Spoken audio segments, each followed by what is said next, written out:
Hello everyone. अगर आप भी इंग्लिश ग्रामर के आर्टिकल्स में कंफ्यूज होते हैं तो आज का यह वीडियो आपके लिए ही है। So welcome back to my channel. This is Geeta Kumari, your guide. Today we are going to solve 18 tricky questions of articles. These questions are not only asked in class 10th or 12th but also highly important for TGT, PGT and various other competitive exams. तो चलिए बिना किसी देरी के शुरू करते हैं हमारे पहले क्वेश्चन से। So let's get started. हमारा पहला क्वेश्चन है, he is fill in the blanks, university student but his friends is fill in the blanks undergraduate. यहाँ पे दोनों ब्लैंक्स के बाद देखना है कि पहला जो वर्ड आ रहा है उसका प्रोनाउंसिएशन क्या होता है। जैसे पहला वर्ड है university, fill in the blanks के जस्ट बगल में, और नेक्स्ट में है अंडर ग्रेजुएट।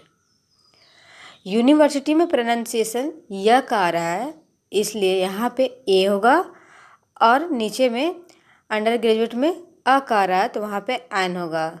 तो इस हिसाब से हम लोगों का करेक्ट ऑप्शन क्या है? जी हाँ, ऑप्शन ए हम लोगों का करेक्ट आंसर है। Is fill in the blanks MBA graduate from dash reputed college.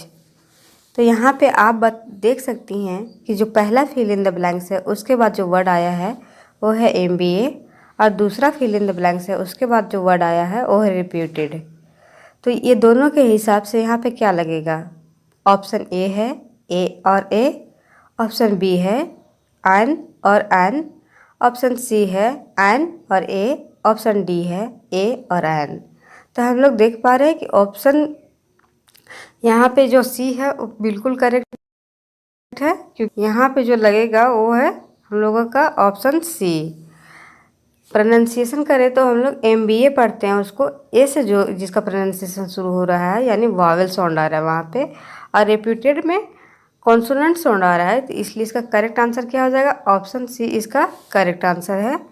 आगे का आंसर हम लोग देखते हैं। It is dash 1 rupee note, note dash ordinary piece of paper. One vowel sound है या कॉन्सोनेंट साउंड है? जी हाँ, ये कॉन्सोनेंट साउंड है, और ऑर्डिनरी ओ से शुरू हो रहा है, मतलब ये वावेल साउंड है। तो इसका करेक्ट आंसर क्या होगा? कौन सा ऑप्शन है? ऑप्शन ए एन और एन, ऑप्शन बी ए और एन, ऑप्शन सी ए और ए, ऑप्शन डी एन और ए। जी हाँ, इसका करेक्ट आंसर है ऑप्शन बी। एक जगह पे पहला वाला फिल इन द ब्लैंक्स में ए होगा और दूसरा वाला में एन होगा। ठीक है, तो आप लोगों को क्वेश्चंस आप सही लगा पा रहे हो? आप लास्ट में बताना कि आपके 18 में से कितने प्रश्न सही हुए हैं। ठीक है, आइए क्वेश्चन नंबर 4 को देखते हैं। Waiting for someone for dash year and dash are is not easy. Year का प्रोनाउंसिएशन जो है वो कॉन्सोनेंट है, इसलिए यहाँ पे ए लगेगा। आवर में एच साइलेंट है, आ से उसका प्रोनाउंसिएशन आ रहा है, इसलिए यहाँ पे एन लगेगा। तो इसका करेक्ट आंसर क्या है क्वेश्चन नंबर 4 का? ऑप्शन डी इसका, सॉरी ऑप्शन डी नहीं, ऑप्शन सी इसका करेक्ट आंसर है। फर्स्ट में जो है वो क्या लगेगा? फर्स्ट में ए लगेगा और सेकेंड टाइम में एन लगेगा प्रोनाउंसिएशन के हिसाब से। ठीक है, क्वेश्चन नंबर 5 है। Everyone says that Rohan is honest. यहाँ पे ध्यान दीजिएगा, ये है Rohan is honest. Honest word आया है, but I know the truth. अब आप बता सकते हैं कि इसका करेक्ट आंसर क्या होगा। जैसे ऑप्शन ए है ए, ऑप्शन बी है एन, ऑप्शन सी है द, और डी है नो आर्टिकल। क्या यहाँ पे नो आर्टिकल का प्रयोग होगा? ये भी ध्यान में रखने वाली बात है। तो जैसा कि हम लोगों ने इसका एक फेमस रूल पढ़ा था कि एडजेक्टिव के बाद जब नाउन आता है तभी आर्टिकल का प्रयोग करते हैं, लेकिन यहाँ तो एडजेक्टिव आया है। Everyone says that Rohan is fill in the blanks honest, इसके बाद मैन वगैरह नहीं आया है, तो यहाँ पे कोई भी आर्टिकल का प्रयोग नहीं होगा, इसलिए इसका करेक्ट आंसर है ऑप्शन डी। अगर मैन वगैरह का प्रयोग हुआ रहता तो हम लोग वहाँ पे ज़रूर आयन का प्रयोग करते हैं, ठीक है। क्वेश्चन नंबर 6 देख रहे हैं। Fill in the blanks. Water is essential for crops but fill in the blanks water in that well is salty. आप लोगों ने अगर इसके पहले वाला वीडियो देखा होगा तो इसका आंसर आप आसानी से कर पाएंगे। Water is essential for crops, यहाँ पे जो वाटर का बात किया जा रहा है वो ये वाला वाटर का सेंस जो है वो जनरल सेंस में हम लोग बात कर रहे हैं कि water is essential for crops, ठीक है। तो इसके पहले कोई आर्टिकल नहीं आएगा।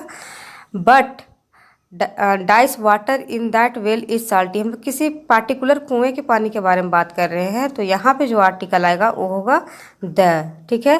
तो हम लोगों का करेक्ट आंसर क्या है? पहला है द, दोनों जगह द आएगा। दूसरा है एक जगह नो आर्टिकल और दूसरा जगह द आएगा। और सी, ऑप्शन सी है ए और द आएगा। या ऑप्शन डी है नो आर्टिकल, दोनों जगह आएगा। इसका जी हाँ, इसका करेक्ट आंसर है ऑप्शन बी, एक जगह तो नो आर्टिकल आएगा, जहाँ पे पानी का मतलब यूनिवर्सल सेंस में बात हो रहा है कि वो जो है एसेंशियल है क्रॉप्स के लिए। और सेकेंड टाइम में आर्टिकल द आएगा क्योंकि हम लोग कुछ खास कुएं के पानी के प्रयोग के बारे में बात कर रहे हैं। आई होप यहाँ तक आप लोगों को समझ में आया होगा और आप लोगों ने सही सही आंसर किया भी होगा। क्वेश्चन नंबर 7 है। Gold is a precious metal but dash gold imported from Dubai is very pure. अभी जो हम लोगों ने कॉन्सेप्ट अप्लाई किया था क्वेश्चन नंबर 6 में, जस्ट वही कॉन्सेप्ट यहाँ पे भी अप्लाई होगा। Dash gold is a precious metal but gold imported from Dubai is very pure. अभी जो हम लोगों ने पहले कॉन्सेप्ट अप्लाई किया है वही कॉन्सेप्ट यहाँ पे भी अप्लाई होगा, जनरल और स्पेसिफिक वाला।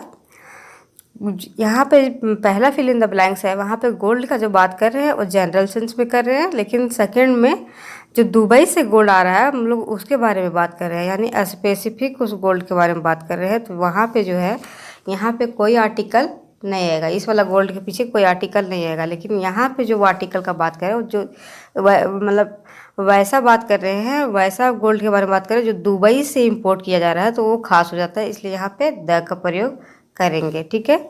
आई होप आप लोगों को यहाँ पे कॉन्सेप्ट समझ में आया होगा। तो इसका करेक्ट आंसर क्या है? ऑप्शन ए, दोनों जगह द आएगा, दोनों ब्लैंक्स में।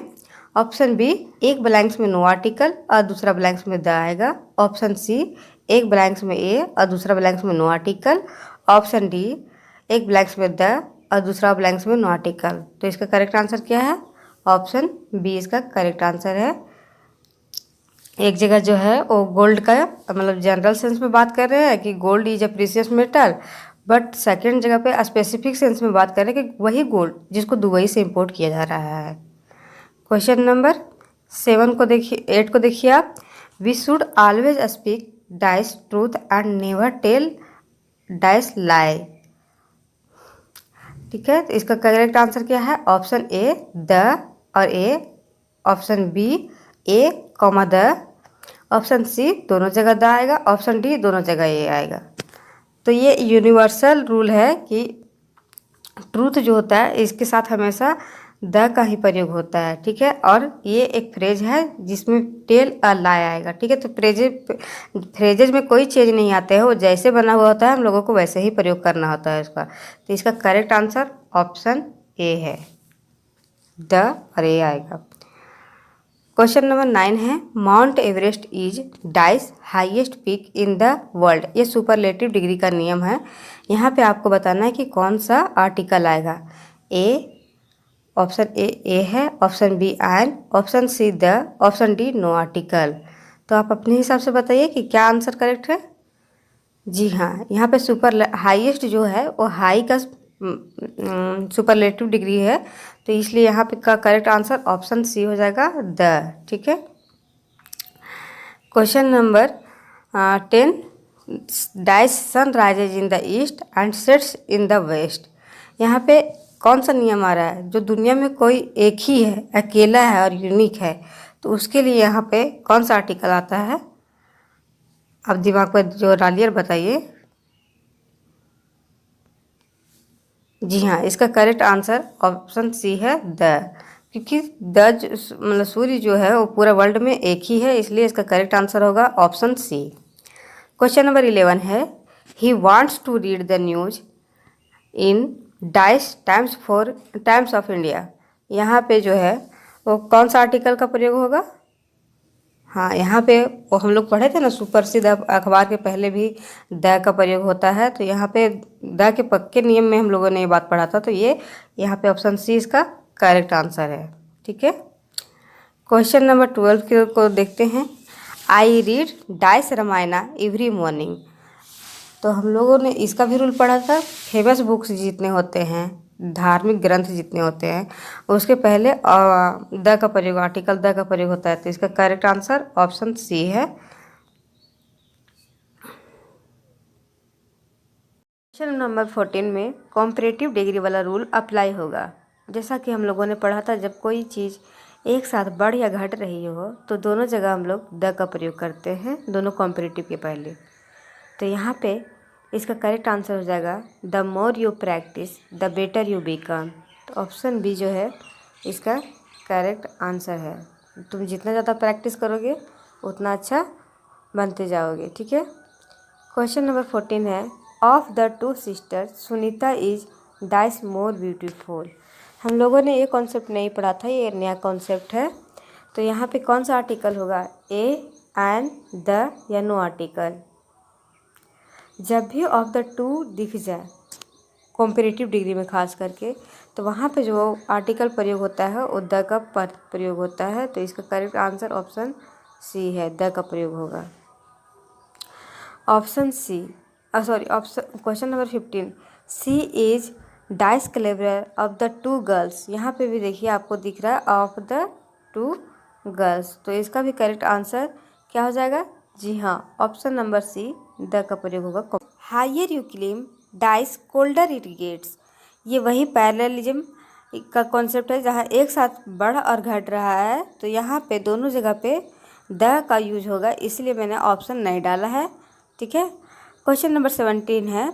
We spend our winter holidays in dash North India enjoying the cold weather. तो यहाँ पे कौन सा आर्टिकल का प्रयोग होगा? ए, ऑप्शन ए है ए, ऑप्शन बी है एन, ऑप्शन सी है द, ऑप्शन डी है नो आर्टिकल।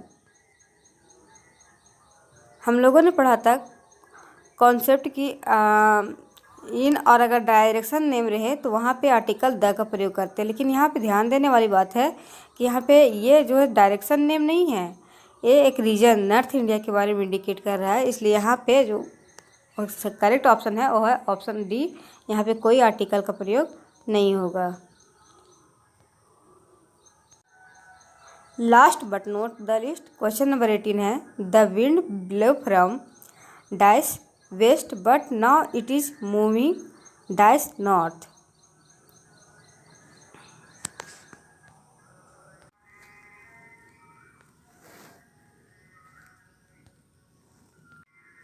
क्वेश्चन नंबर 18 है। The wind blow from dash west but now it is moving dash north. ये प्रीपोजिशन प्लस डायरेक्शन का कॉन्सेप्ट यहाँ पर यूज हो रहा है। तो जब डायरेक्शन के पहले प्रीपोजिशन का यूज हुआ रहता है तो वहाँ पे द का प्रयोग करना होता है, और जहाँ पे ऐसा नहीं होता वहाँ पे द का प्रयोग नहीं करना है।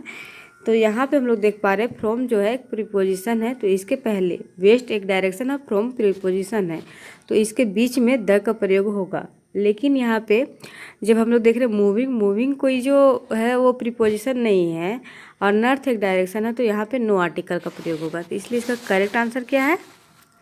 जी हाँ, ऑप्शन बी इसका करेक्ट आंसर है। तो ये थे हमारे 18 प्रश्न। आपके कितने सही हुए हैं? Now it's your turn. Let me know in the comment section how many question did you get right out of 18। Drop your score below in the comment section. Thank you, have a nice day. Question number 14 में comparative degree वाला rule apply होगा। जैसा कि हम लोगों ने पढ़ा था, जब कोई चीज़ एक साथ बढ़ या घट रही हो तो दोनों जगह हम लोग द का प्रयोग करते हैं, दोनों कॉम्परेटिव के पहले। तो यहाँ पे इसका करेक्ट आंसर हो जाएगा the more you practice the better you become. तो ऑप्शन बी जो है इसका करेक्ट आंसर है। तुम जितना ज़्यादा प्रैक्टिस करोगे उतना अच्छा बनते जाओगे। ठीक है, क्वेश्चन नंबर 14 है, of the two sisters Sunita is dice more beautiful. हम लोगों ने ये कॉन्सेप्ट नहीं पढ़ा था, ये नया कॉन्सेप्ट है। तो यहाँ पे कौन सा आर्टिकल होगा, ए, एन, द या नो आर्टिकल। जब भी ऑफ द टू दिख जाए कॉम्पेरेटिव डिग्री में खास करके, तो वहाँ पे जो आर्टिकल प्रयोग होता है वो द का प्रयोग होता है। तो इसका करेक्ट आंसर ऑप्शन सी है, द का प्रयोग होगा। Option C, option question number 15, she is dash clever of the two girls. यहाँ पे भी देखिए आपको दिख रहा है ऑफ द टू गर्ल्स, तो इसका भी करेक्ट आंसर क्या हो जाएगा, जी हाँ, ऑप्शन नंबर सी, द का प्रयोग होगा। Higher you climb dash colder it gets. ये वही पैरेललिज्म का कॉन्सेप्ट है जहाँ एक साथ बढ़ और घट रहा है, तो यहाँ पे दोनों जगह पे द का यूज होगा, इसलिए मैंने ऑप्शन नहीं डाला है। ठीक है। क्वेश्चन नंबर 17 है, we spend our winter holidays in dash North India enjoying the cold weather. तो यहाँ पे कौन सा आर्टिकल का प्रयोग होगा, ए, ऑप्शन ए है ए, ऑप्शन बी है एन, ऑप्शन सी है द, ऑप्शन डी है नो आर्टिकल। हम लोगों ने पढ़ा था कॉन्सेप्ट की इन और अगर डायरेक्शन नेम रहे तो वहाँ पे आर्टिकल द का प्रयोग करते हैं, लेकिन यहाँ पे ध्यान देने वाली बात है कि यहाँ पे ये जो है डायरेक्शन नेम नहीं है, ये एक रीजन नॉर्थ इंडिया के बारे में इंडिकेट कर रहा है, इसलिए यहाँ पे जो करेक्ट ऑप्शन है वो है ऑप्शन डी, यहाँ पे कोई आर्टिकल का प्रयोग नहीं होगा। The wind blow from dash west but now it is moving dash north. ये प्रीपोजिशन प्लस डायरेक्शन का कॉन्सेप्ट यहाँ पर यूज हो रहा है। तो जब डायरेक्शन के पहले प्रीपोजिशन का यूज हुआ रहता है तो वहाँ पे द का प्रयोग करना होता है, और जहाँ पे ऐसा नहीं होता वहाँ पे द का प्रयोग नहीं करना है।